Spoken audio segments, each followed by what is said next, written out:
잘하셨습니다. 오늘 우리에게 주시는 하나님의 말씀은 로마서 1장 16절, 17절, 9절 말씀 보겠습니다.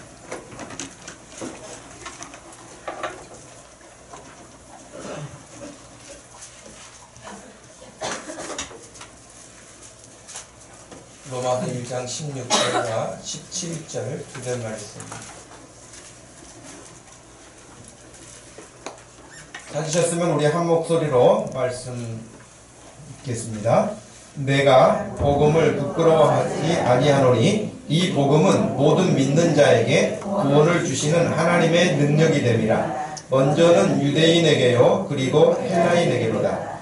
복음에는 하나님의 의가 나타나서 믿음으로 믿음에 이르게 하나니 기록된 바 오직 의인은 믿음으로 말미암아 살리라 함과 같으니라.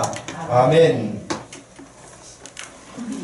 복음에 대한 바른 이해라는 제목으로 종교개혁 502주년 기념주일인데요. 우리가 10월 마지막 주일을 종교개혁 주간으로 기억하고 지키고 있습니다. 우리 교회도 교회가 설립된 이후로 종교개혁주일에 대한 부분들을 늘 기억하고 또 거기에 말씀을 전하고 있는데요. 오늘 502주년이 되는 주간이기도 합니다. 종교개혁이 만약에 없었다고 한다면 어떻게 됐을까요? 종교개혁이 만약에 없었다. 그럼 여러분들도 아마 무슨 종교는 있었을 수도 있어요. 불교, 한국의 정서에서는 불교이든지 혹은 또 다른 이단이든지 아니면은 지금 로마 천주교회이든지 어떤 종교를 가지고 있을 수 있겠죠. 근데 만약에 뭐 이제 다른 종교는 그냥 두고서라도 기독교와 유사성을 가지고 있는 로마 천주교회를 여러분이 다니고 있었다고 한다면 어땠을까 그 생각을 합니다. 그러면 일단 여러분들은 좀 종교적으로 위로는 받았을 거예요.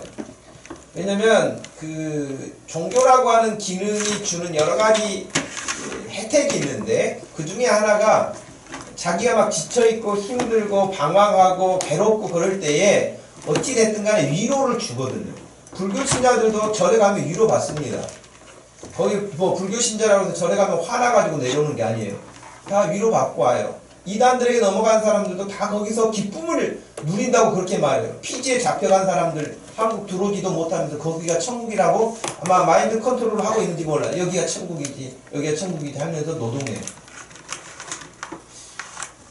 이러지도 저러지도 못하고 무슨 천국에서 뺨을 맞고 있는지라는 이해가 안 가요. 그 신옥주라고 하는 이단이 하고 있는 일이 그거 아닙니까? 그런데도 불구하고 꼼짝 못하고 거기서 그렇게 세뇌당하고 노동하고 21세기에도 그럴 수 있다는 게 참 신기할 정도로 지금 그러지 않습니까? 만약 종교개혁이 없었다고 한다면 우리는 가짜 거짓에 속아서 거기에 무엇이 있는 줄 알고 우리의 인생을 굉장히 많은 부분을 소진하게 됐을 것입니다.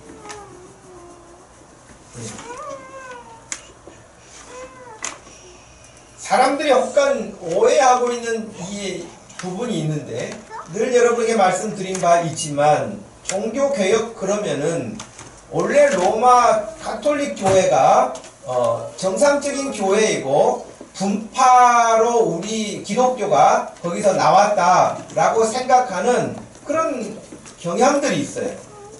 그런 경향들이 있는데 여러분 원래 기독교라고 하는 것이 우리가 가지고 있는 신앙의 본류예요. 그걸 여러분 착각하시면 안 됩니다. 예를 들면 지금 도표를 하나 여러분 보여드리는데 구약시대 창세기 때부터 기독교는 있었어요. 믿습니까? 안 믿군요. 기독교가 언제부터 있었냐? 창세기 때부터 있었습니다. 아니 원래 신앙 우리에게 하나님을 섬기는 신앙은 처음부터 기독교였어요. 진짜요? 원래 여러분 기독교라고 하는 말이 무슨 뜻이에요? 기독교, 그리스도교. 그리스도교를 한자로 옮기면서 기독이라고 했고 그 교리를 믿는 사람들을 기독교도라고 그렇게 말을 하거든요. 그러니까 그리스도교라고 말하는 게 맞는 말이에요.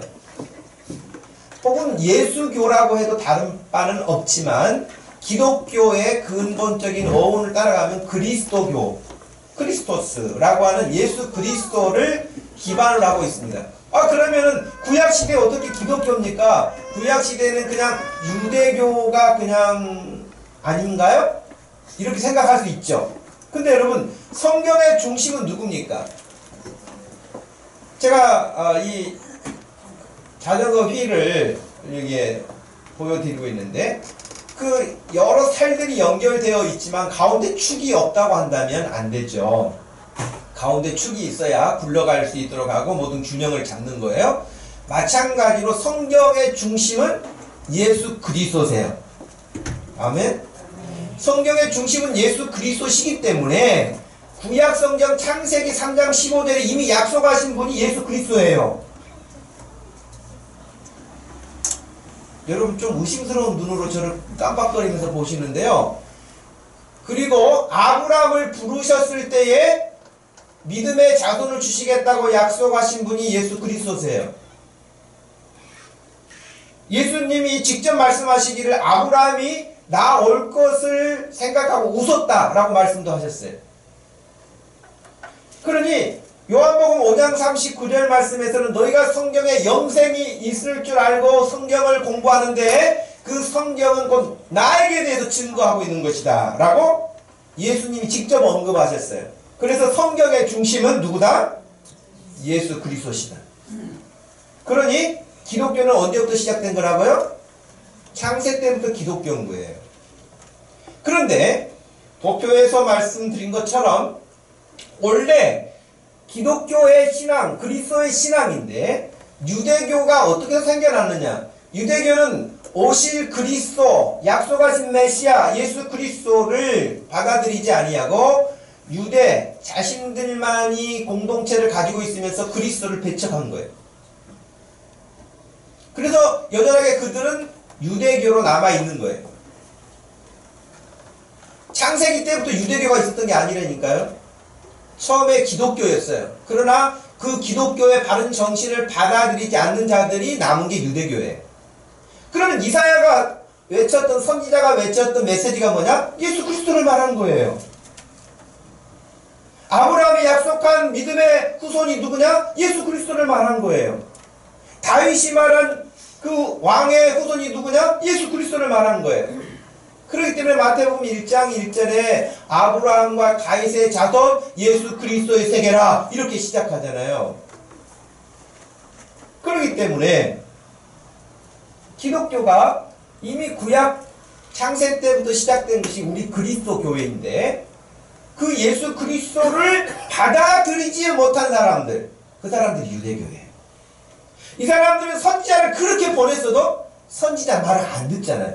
하나님이 얼마나 그들을 강하게 질책하셨냐면 완전히 나라를 잃어버리게 만든 거 아닙니까?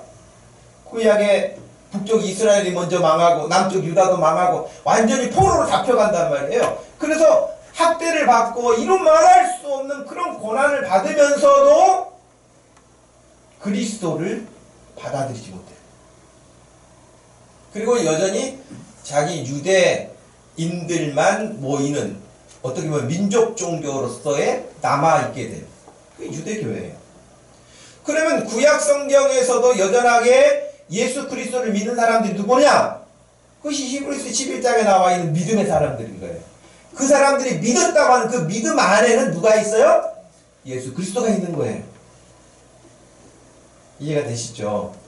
그래서 기독교는 신약시대에 예수님 승천하시고 예루살렘 성령이 임하시고 거기서 예루살렘 교회가 처음 시작한 그때부터 기독교가 시작된 게 아니에요. 기독교는 원래부터 우리 창세 때부터 하나님을 섬기는 것이 기독교 신앙이에요. 근데 신약시대가 되었단 말이죠. 예수님이 오시고 성령이 임하시고 교회가 생기고 근데 그 교회도 사실은 구약시대도 있었던 것이죠. 그러나 초대 예루살렘 교회라고 하는 것은 성령이 임하신 이후에 교회의 모습을 말하는 것이지 그 이전에는 교회가 없었느냐? 있었죠. 그런 로마 가톨릭 천주교회, 한국에서는 천주교회라고 그러고 밖에서는 로마 가톨릭이라고 그러는데 이 로마 천주교회는 그럼 뭐냐? 구약의 유대교, 구약시대의 유대인들이 그리스도를 받아들이지 못하고 유대교로 남아버린 것처럼 로마 천주교회는 뭐냐? 로마 천주교회는 성경에 없는 것들을 군더더기처럼 덧칠해가지고 따라가고 있는 것들, 그것을 고집하는 사람들이 여전하게 로마 카톨릭 천주교회인 거예요. 성경에 없는 것은 우리가 믿지 않죠. 성경에 나온 대로 믿죠. 그런데 로마 천주교는 성경에 없는 이야기를 너무 많이 해요. 예를 하나 들어볼까요? 여러분, 그들의 절기 가운데 성모 승천이라고 하는 게 있습니다. 마리아가 죽지 않고 승천했다고 가르쳐요. 정말 그런가요? 성경에 나오지 않는 이야기. 심지어 어떤 이야기도 합니까? 마리아는 죄가 없다고도 말해요. 그럴 수는 없잖아요. 동정녀로 그가 예수 그리스도를 낳으신 일은 있지만 그가 죄가 없는 인간이거나 그렇지는 않습니다. 저는 그렇지 않습니다. 그럼에도 불구하고 온갖 성경에 없는 이야기들을 만들어내서 믿고 있는, 심지어는 그들에게는 무엇도 있냐면 교황 무호설도 있어요. 교황에게는 흠이 없다는 거예요. 죄가 없다는 거예요. 여러분, 교황 되기 전에는 죄가 있다가 교황 되면 죄가 없는 그런 법이 어디 있습니까? 근데 지금도 그 사실을 그대로 믿고 바티칸궁에 교황이 나타나면 수많은 사람들이 그 사람을 보기 위해서 그런 종교적 열심에서 지금도 환영하고 그러지 않습니까? 그래서 그들은 성경에 없는 이야기를 성경처럼 믿고 가기 때문에 그들에게는 뭐냐면 예수님도 믿는다고 말해요. 그들 예수 안 믿는다고 말하지 않습니다. 로마 천주교에도 예수 믿는다고 말합니다. 예수님으로 구원받는다고도 말합니다. 그런 말을 해요. 그런데 문제가 뭐냐면 예수님 플러스 뭐가 있는 거예요. 예수님 플러스 뭐가 있어요. 그러니까 예수님만 유일하게가 아니에요. 그래서 그 로마 천주교회는 그 바티칸에 센터를 두고 있으면서 일들을 이렇게 진행하는데요. 과거에는 로마 천주교회 자신들의 어떤 그 가르침을 중심으로 모든 것들을 이야기하다가 자기들 말고는 구원이 없다. 예를 들면 그렇게 이야기를 했거든요. 로마 카톨릭 교회 밖에는 구원이 없다. 그렇게 말을 했어요. 그러다가 제2차 바티칸 회의라고 하는 게 열렸는데 그 회의 이후로는 어떻게 바뀌었냐면 다른 데도 구원이 있을 수 있다고 말을 해요. 그러니까 그것은 직접적으로 말을 안 하기도 하고 이제 이러는데 다른 데도 다른 종교에도 구원이 있을 수 있다는 여지를 열어놨어요. 그것은 다만 신만 아는 일이다. 이렇게 말을 해요. 하나님만 아시는 일이다. 그러니까 불교를 믿더라도 복음은 들어보지 못했는데 불교의 그 참된 진실한 양심껏 뭐 이런 거 그런 걸 가지고 있으면은 하나님이 그 사람도 구원하실 수 있다. 이렇게 말을 하는 거예요. 그것이 지금 시대 21세기는 어떻게 바뀌었냐면 종교 다원주의라는 이름으로 기독교에만 유일하게 구원이 있는 게 아니고 다른 종교에도 구원이 있을 수 있다라고 열어놓은 거예요. 한국에서 종교인 가운데 가장 추앙받았던 사람 김수환 추경이라고 하는 사람은 역시 방송에 나와서 다른 종교에도 구원이 있다라고 그렇게 말했습니다. 그럼 우리는 굳이 예수 믿을 필요 없는 거예요. 왜 예수 믿어요? 자기가 좋은 대로 오늘같이 이 좋은 가을에는 산에 가가지고 절에 가가지고 또 한번 불공 드리고 산구경도 하고 그렇게 오고 그렇게 살면서 구원받을 수 있는데 왜 우리가 교회 와서 이렇게 예배를 드려야 되고 하나님만 섬겨야 되겠어요? 그 말이 되지 않는 거예요. 그리고 로마 천주교회는 그렇게 원래 구약시대 때부터 하나님이 약속하시고 선지자들이 외쳤던 그 메시지를 따르지 않고 그렇지 않은 것들을 자꾸 덧칠해서 그것도 성경처럼 붙들고 있는 하나님이 제일 싫어하는 거 아니겠어요? 하나님도 섬기고 우상도 섬기고 하나님도 섬기고 이것도 섬기고. 여러분 갈라디아서의 사도 바울이 강력하게 내가 너희에게 전한 이 복음 말고 하늘에서 천사가 내려와서 뭔 말을 했다 할지라도 그것을 따르는 자는 저주가 있을 것이다. 그렇게 강하게 말했어요. 2번이나 나와요. 갈라디아서에. 다른 복음 없다. 그렇게 말씀한 거예요. 근데 이제 잘 모르니까 사람들이 로마 천주교회가 원래 큰 집이고 우리 기독교가 작은 집이다. 이런 좀 넉나간 소리를 하는 사람들도 있죠. 전혀 모르는 무식한 소리예요. 그러니까 여러분 당당하게 말할 수 있기를 바랍니다. 기독교는 창세기 때부터 있었다. 창세 때부터 있었던 거죠. 그리스도 그리고 이렇게 유대교와 로마 천주교회와 기타 다른 종교들이 다양한 자기들의 생각을 가미해서 그렇게 되어진 것이지 원래 우리 기독교가 정상적인 길을 걷고 있는 것이죠. 1517년 종교개혁이 일어나서 오늘 502주년이 된 것인데요. 지금까지 이것이 바른 신앙이다 라고 드러내서 외치고 그 믿음을 따라서 온 것이 우리 지금 1517년에 종교개혁이 일어난 이후에 믿음의 종교개혁자들이 가르쳐준 그 가르침을 그대로 우리가 전수받고 있는 게 우리 지금 기독교예요. 여러분 뭐 공부했던 하이델베르 신앙고백서라든지 지금 공부하고 있는 기독교 강요라든지 이런 공부들이 다 그런 신앙고백 터에서 우리에게 주어진 결과물들인 거예요. 우리가 믿는 하나님은 이런 분이시다 라고 하는 것이죠. 마틴 루터가 이제 촉발을 했지만 물론 그 이전에도 여러 가지 문의 르네상스라고 하는 어떤 시대적인 상황에서 너무 엉터리 같은 일들이 많이 벌어지니까 인문학을 하고 있는 그 문학가들도 이건 아니다. 그래서 비판하고 했던 그 대표적인 사람이 누구냐면 에라스무스라고 하는 사람이 있어요.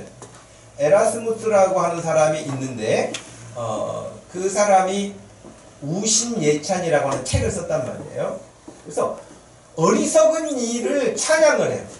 어리석은 일을 찬양을 해요. 그래서 어리석은 일을 찬양한다고 하는 책 제목처럼 그 안에는 말도 되지 않는 것을 믿음이라고 하는 것으로 포장을 해서 종교라고 하는 이름으로 포장을 해서 사람들을 그렇게 끌고 가는, 그리고 사람들은 그것을 찬양하고 그것을 따르는 그런 좀 말도 되지 않는 그런 일들이 일어났다고 이미 문학적인 측면에서도 비판을 가하는 그런 시대였어요. 그러나 95개 질문서를 비텐바르크 성당에 내걸고 종교개혁을 시작한 사람이 이제 루터이기 때문에 루터의 종교개혁이라고 하는 이 부분을 우리가 좀 더 각인하게 된 것이죠. 근데 여러분 루터라고 하는 사람도 원래는 자기 아버지가 우리 한국처럼 그 당시에도 비슷했던 것 같아요. 사자를 좋아했던 것 같아요. 그래서 변호사를 만들려고 법학 공부를 시켰거든요. 루터를. 그러면 루터의 일화를 보면은 그렇게 법학 공부를 하고 있었는데 어느 날 친구하고 이렇게 가다가 소나기가 팍 쏟아지는데 벼락이 치면서 그만 친구 한 명이 그 벼락에 맞아서 죽어요. 같이 가다가 옆에 친구 한 명이 죽었다고 벼락에 맞아서. 그러니까 자기만 산 거예요, 루터가. 그래가지고 그때 이제 하나님 앞에 서원을 하는 거예요. 주의 종이 되겠습니다. 뭐 이렇게. 그래서 신학을 바꾼 거예요. 처음부터 신학 공부한 사람이 아니에요, 루터가. 그래서 이제 신학 공부를 했는데 얼마나 철저하게 신학을 따르고 추종을, 그 당시에는 로마 천주교회가 가르치는 가르침이 있었으니까요. 그 가르침에 철저하게 따른 거예요. 그래서 그가 이제 수도원에 들어가가지고요, 경건하게 거룩하게 살려고 굉장히 노력을 많이 해요. 그래서 막 하나님께 자기 잘못을 막 회개를 하는데요. 여러분 우리처럼 회개하는 게 아니잖아요. 그 사람들 자기 혼자 회개해봐야 쓸데가 없어요. 신부에게 가가지고 고해성사를 해야 돼요. 신부에게 가가지고 내가 이런 잘못을 했습니다라고 고해성사를 해야 되는데 날이면 날마다 가는 거예요. 이제 신부에게 가가지고 내가 이런 생각으로 죄를 졌습니다. 이런 말로 죄를 졌습니다. 이런 행동으로 제가 죄를 졌습니다. 그러면서 막 자기가 이제 생각을 하는. 근데 죄가 너무 많으니까 생각해보니까 죄가 너무 많아요. 그래서 십계명에 따라서 생각하는 거예요. 하나님만 섬기라 그랬는데 내가 다른 거 섬긴 건 없는가? 간음하지 말라 그랬는데 내가 간음한 건 없는가? 도둑질하지 말라 그랬는데 내가 도둑질한 건 없는가? 거짓 증거한 건 없는가? 이런 거 하니까 너무 많아요. 생각할 때마다 신부에 가가지고 뛰어가가지고 제가 이런 잘못했는데 나중에는 그 신부가 성질을 내요. 그 죄 같지도 않은 거 갖고 와서 나한테 귀찮게 한다고. 그래 그만 오라고 그래. 그 다음에 오려면은 뭐 사람을 죽였다든지 아니면은 뭐 간음을 했다든지 그런 거 가지고 오라고 그래요. 어느 날에 6시간을 고해성사를 했어요. 그 듣고 있는 신부도 지겹지 않게 해서 맨날 와가지고 신부님 뭐 제가 뭐 이런 생각이 있어가지고 뭐 그러니까 신부가 짜증을 냈다니까요. 루터의 기록에 의하면 그래요. 그래서 루터가 괴로워했던 게 뭐냐면 자기가 자기 잘못을 막 이렇게 생각해냈는데 얼마나 죄라고 하는 것이 교묘한지 자기 생각에서 빠져나가서 숨는다는 거예요. 그 어느 날 고해성사 끝나고 오는데 그 생각이 나는 거야. 그리고 더 심각한 것은 죄가 아예 생각나지 않는 죄도 있다는 거예요. 그러니 루터가 경건하게 살려고 하는데 너무 괴로운 거예요. 왜? 아니 죄가 생각이 나야 회개라도 하고 고해성사라도 하는데 생각도 안 나는데 어떻게 하겠습니까? 그러니까 하나님 앞에 그가 너무 괴로운 거예요. 바르게 살아보려고 했는데. 그래서 그는 그런 환경에서 하나님을 섬기고 제가 지난번 때도 말씀드렸지만은 하나님이 어떻게 해야 나를 좀 불쌍히 보실 수 없을까? 내가 어떻게 해야 하나님 나를 좀 불쌍히 여기셔가지고 루터야 그래 됐다 그만해라 그러실 수 있을까? 그런 어떤 동정심을 받아야 되겠는데 고해성사를 아무리 가서 해도 이게 안 되는 거예요. 신부도 귀찮다고 하고 그렇게 자질구레한 죄는 그만 갖고라 그러고 이러니까 너무 괴롭단 말이죠. 그래서 심지어는 여러분 어떻게 했냐면 그 당시에 성당에 올라가는 게 돌계단으로 되어 있었는데 그 계단을 무릎으로 올라가요. 그냥 올라가는 게 아니고 왜? 불쌍하게 보이려고. 그러니까 여러분들도 엘리베이터 타고 올라오면 안 돼요. 1층부터 계단으로 올라와야 되고 그것도 무릎으로 올라오면서 무릎이 까져가지고 피 나면 하나님 저 피 났어요. 그런데도 예배하러 왔어요. 막 이렇게 해야 이제 마음 한편에 이런 정성을 가지고 내가 왔으니까 하나님은 나를 좀 불쌍히 여겨주실 거다 이런 생각이 드는 거예요. 그것이 행위 종교라는 것이죠. 공로 종교인 것이죠. 그러면서 그는 계속 신학 공부를 해가지고요. 어떤 일을 했냐면 신학을 가르치는 교사가 됐어요. 그리고 교수가 됐어요. 그래서 시편을 강의하는 교수가 됐고요. 1515년에는 로마서를 강의하기 시작했는데 그 당시 갈라디아서하고 같이 성경을 가르치는 교수가 된 거예요. 그러니까 자기가 늘 들어왔던 대로 가르치겠죠. 들어왔던 대로 배운 대로 가르친 것이죠. 그러는 중에도 그가 하나님 앞에 내가 어떻게 하면 좀 죄가 없이 의로워질 수 없을까를 그렇게 고민하고 씨름하던 중에 우리가 읽었던 로마서 1장 16절과 17절을 보는 순간 눈이 번쩍 뜨인 거예요.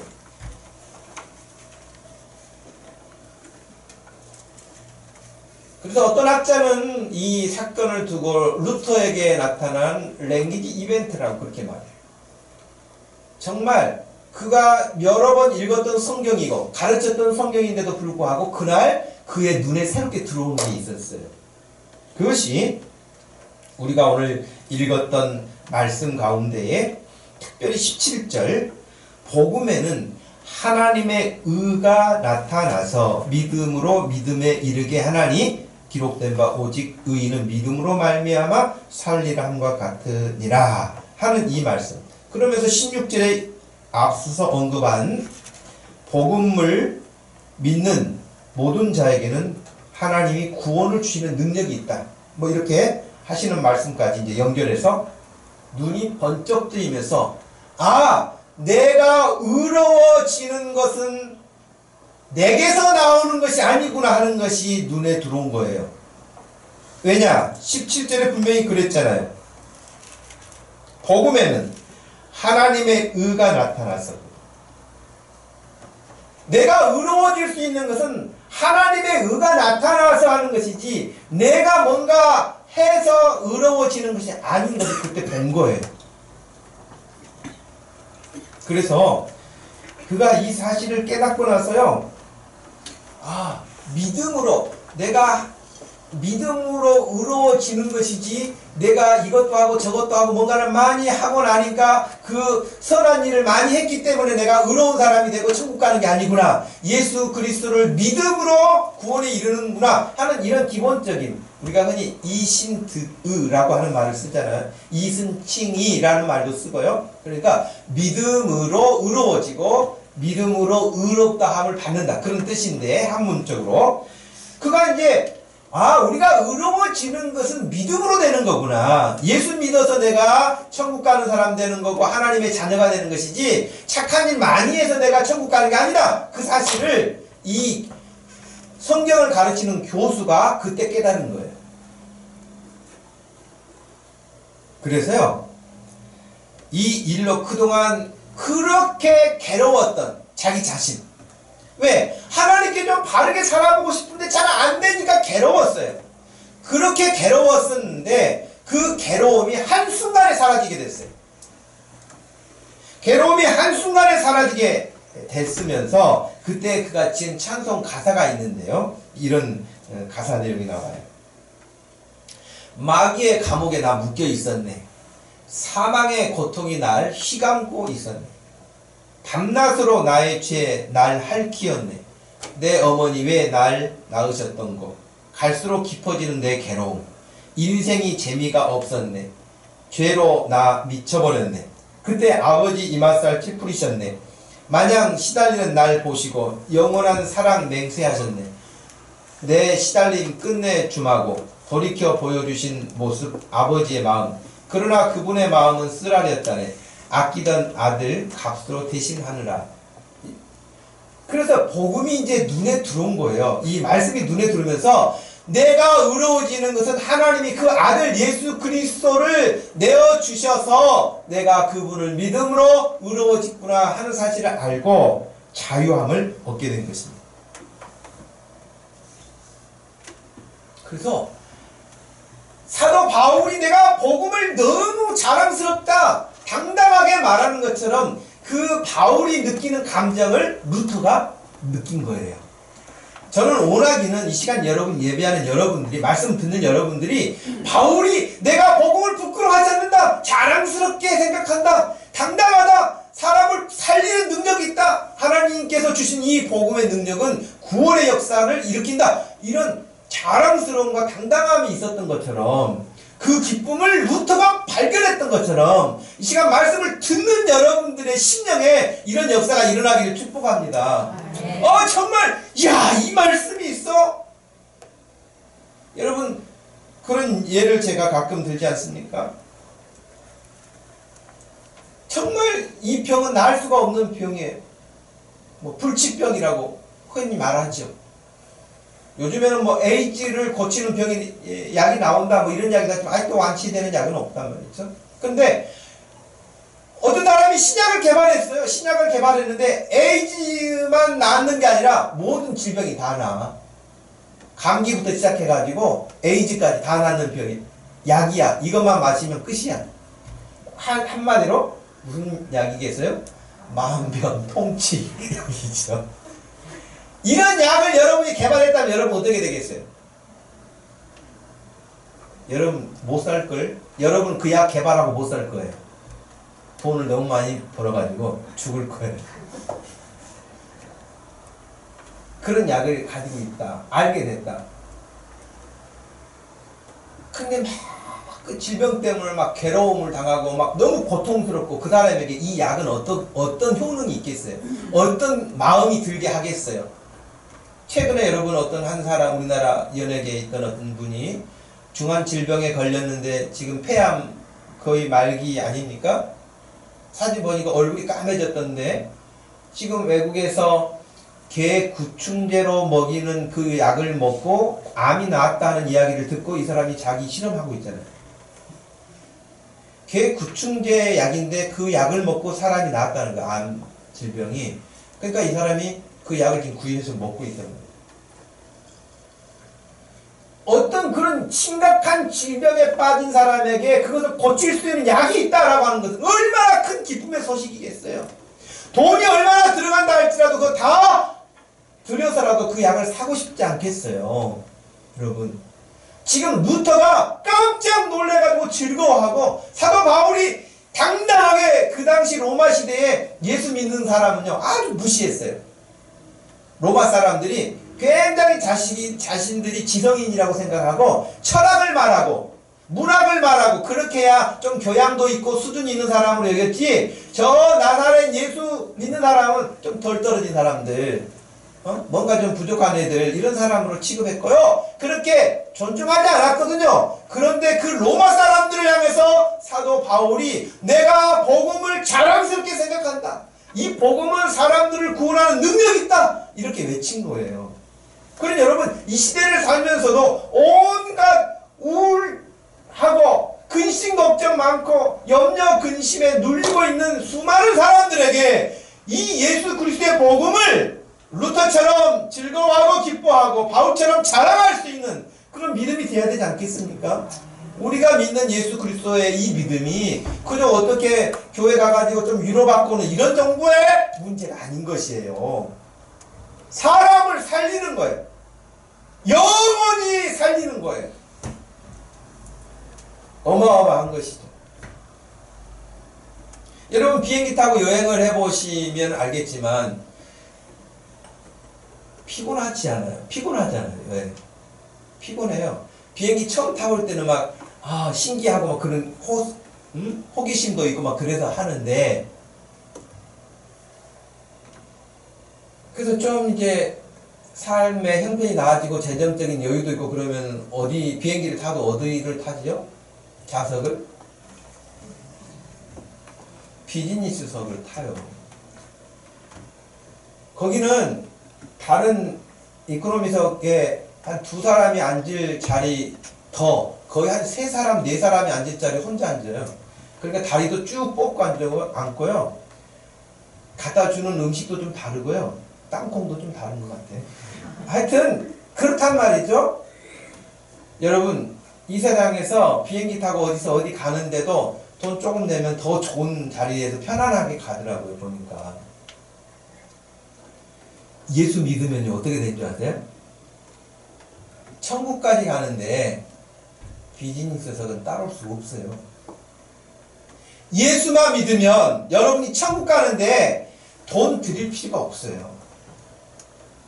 아주 안전하게 여러분 아주 편안하게 여러분을 온전하게 아무 이상 없이 하나님의 나라에까지 안전하게 여러분을 이끌어주는 그런 역사가 능력이 있는 줄로 믿으시길 바랍니다. 아멘. 여러분 엊그제 뉴스 보니까 제주항공이 김해공항에서 떴는데 이륙한 지 뭐 한 10분 만에 완전히 기체가 흔들리고 올라갔다 내려갔다 뭐 이렇게 해가지고 30분 비행하다가 다시 갔대잖아요. 김포로 오다가 그 사람들 이제 비상 착륙해야 된다고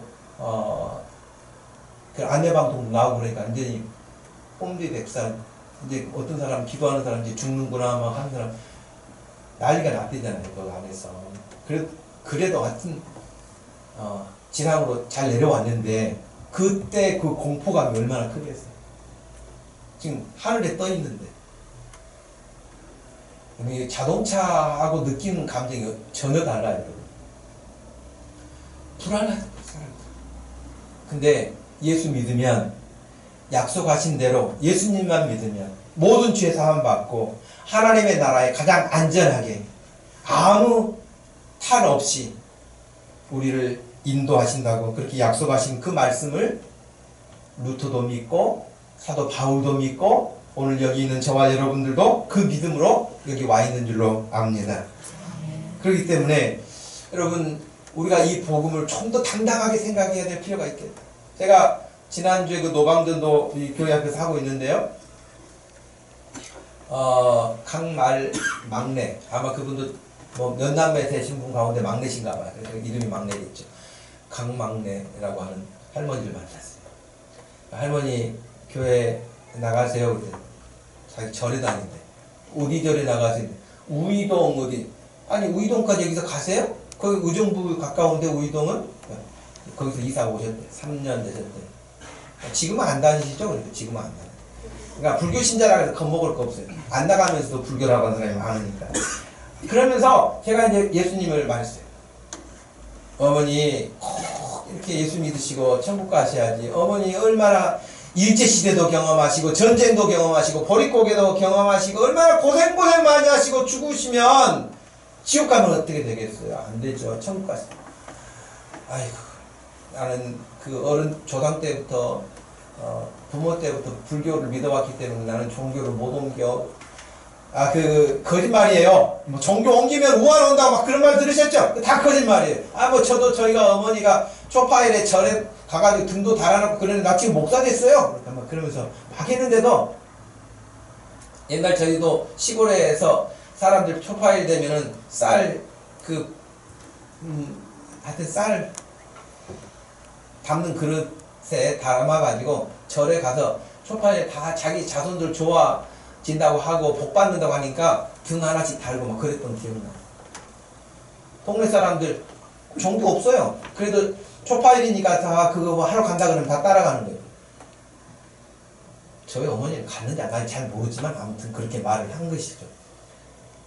그랬더니 그러면은 아는 사람 가운데는 교회 다니는 사람이 아무도 없으니까 그랬더니 자기 딸은 교회를 다닌대요.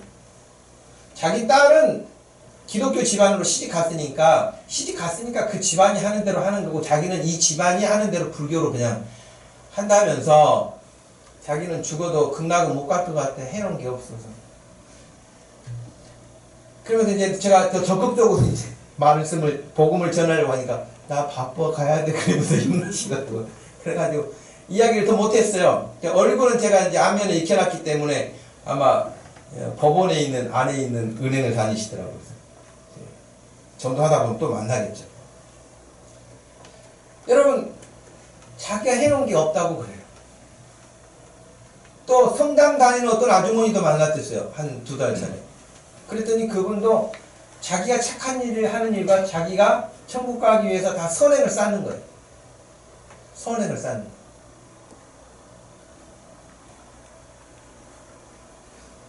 여러분 천국은 그렇게 해서 가는 게 아니고 예수 믿음으로 가는 줄로 믿으시길 바랍니다. 아멘. 여러분 우리에게 잘 알려진 삼성그룹 창업주 이병철 회장 잘 아시죠? 그분이 죽음이 점점 다가오니까 불안했던가 봐요, 마음에. 그래서 그 사람이 생각할 때 기독교는 천주교라고 생각했는가 봐요. 우리같이 여러분처럼 말씀을 들었으면 교회 목사에게 편지를 썼을 텐데 천주교 신부에게 편지를 썼어요. 24개 질문을 만들어가지고 편지를 보냈어요. 진짜 신이 존재한가? 진짜 신이 존재한다면 왜 자기를 드러내지 않는가? 그것이 첫 번째 질문이에요. 마지막 질문은 정말 지구의 종말은 오는가? 그래서요, 일반 사람들이 보편적으로 고민하는 거 24가지 질문이 다 들어있어요. 그 중에 12번째 질문이 뭐냐면 천주교를 믿지 않고는 천국에 갈 수 없는가? 한마디로 기독교 신앙을 갖고 있지 않는다면 천국에 갈 수 없는가? 그런 질문이 있죠. 무종교인, 무신론자, 타 종교인들 중에도 착한 사람이 많은데 이들은 죽어서 어디로 가는가 하는 것이 고 이병철 회장의 12번째 질문이었어요. 그 돈 많은 사람도 죽음이 다가오자 죽음 이후에 대한 불안감을 떨쳐버리지 못하고 정말 신이 있을까? 하는 거예요. 정말 천국이 있을까?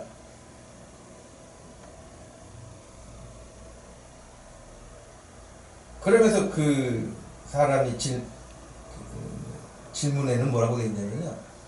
이태리는 그렇게 전체가 다 국교화되다시피 천주교회인데 그렇게 나쁜 사람들이 많으니까 그렇게 질문했어요. 근데 신부가 그 질문을 답을 해주려고 했는데 한번 만나려고 했는데요. 이병철 그 회장이 지금 상태가 조금 안 좋으니 조금 더 나아지면 그때 듣겠다 했는데 결국 듣지 못하고 죽었어요. 병이 악화돼가지고. 그리고 그 이 신부가 이걸 가지고 있다가 20년인가 지나가지고 자기도 이제 거의 죽을 때가 되니까 자기 제자 신부에게 내가 이런 편지를 받았었노라 라고 넘겨가지고 그 사람이 이제 밝혀가지고 이런 질문이 나온 것을 알게 됐죠. 근데 제가 그들이 썼던 이 답변서도 읽어봤거든요. 천주교를 믿지 않고 천국에 갈 수가 없는가? 착한 사람들, 예수 안 믿고 종교 없는 사람들이 착하게 살았는데 그들은 그러면 죽어서 어디로 가는가? 그때 답이 아까 처음에 말씀드린 것처럼 그건 하나님, 신만이 아는 일이고 그 사람들은 그 사람들 나름대로 구원을 얻을 수 있다고 말을 하는 거예요.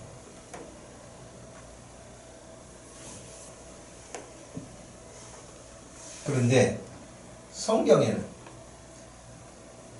요한복음 5장 39절 말씀부터 밑에 잠언까지 한번 같이 쭉 읽어보십시다. 시작. 너희가 성경에서 영생을 얻는 줄 생각하고 성경을 연구하거니와 이 성경이 곧 내게 대하여 증언하는 것이니라. 예수께서 제자들 앞에서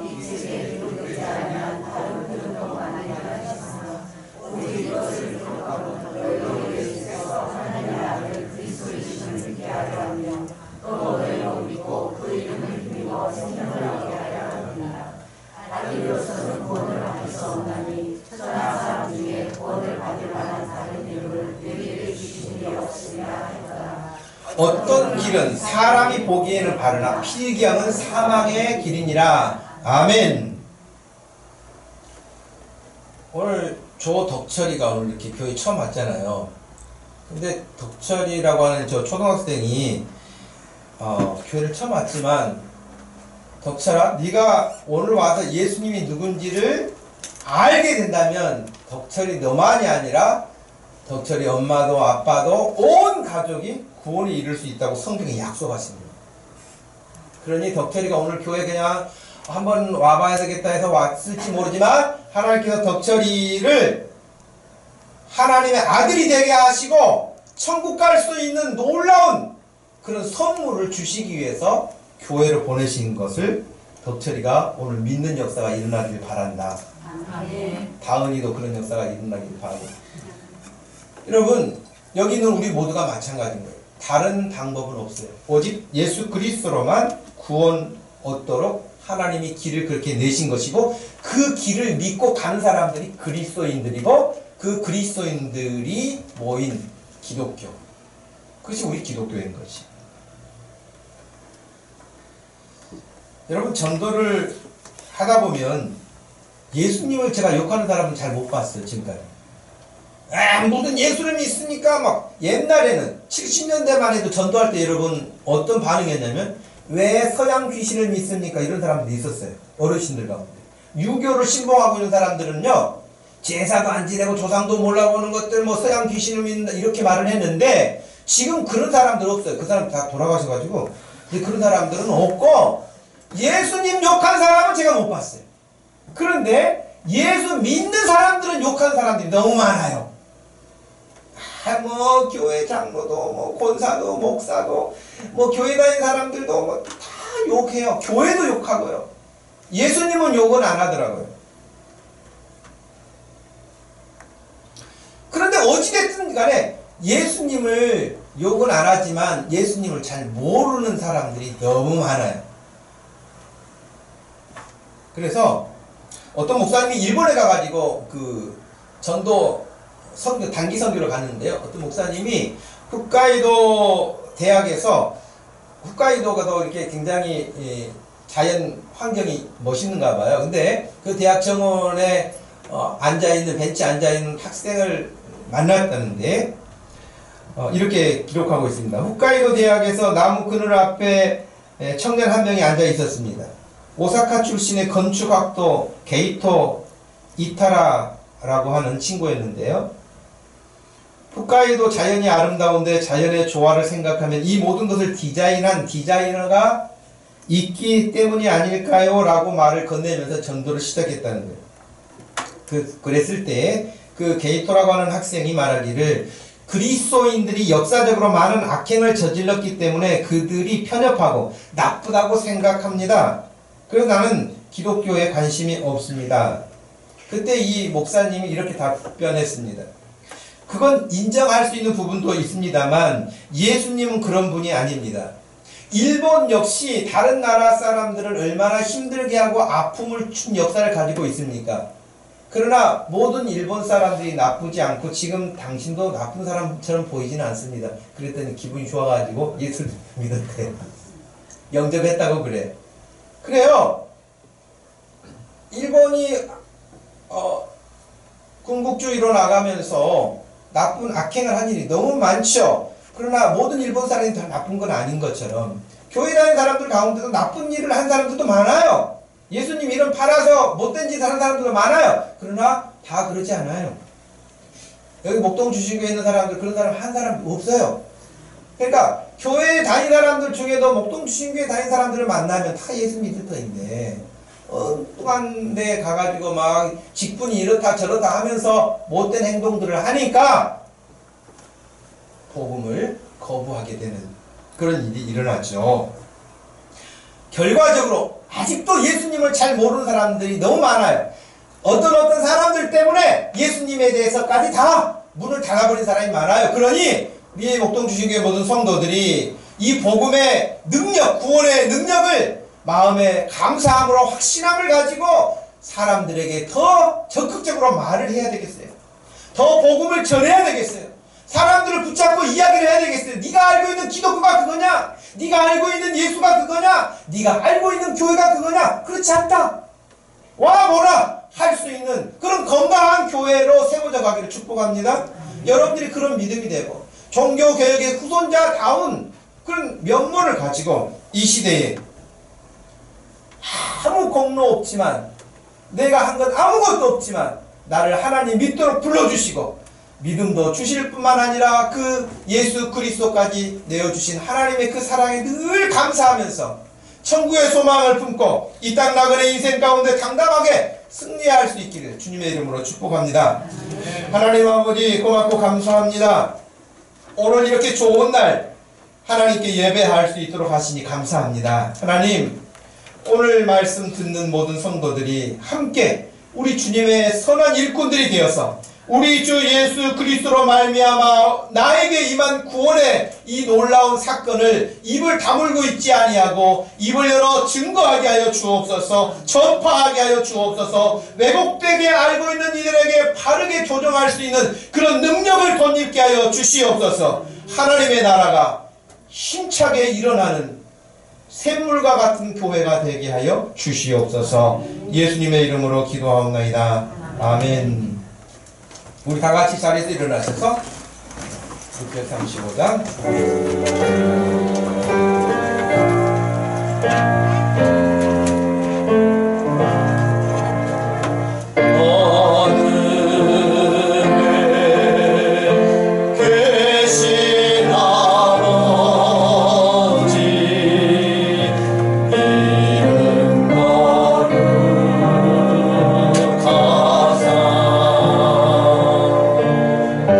주님 나라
지금은 우리 주 예수 그리스도의 구속하신 은혜와 우리 하나님 아버지의 극진하신 그 사랑과 성령 하나님의 위로하심 교통하심이 오늘도 믿음으로 살기를 다짐하는 사람 모든 성도들 머리머리에 지금부터 영원토록 함께 계실지어다. 아멘.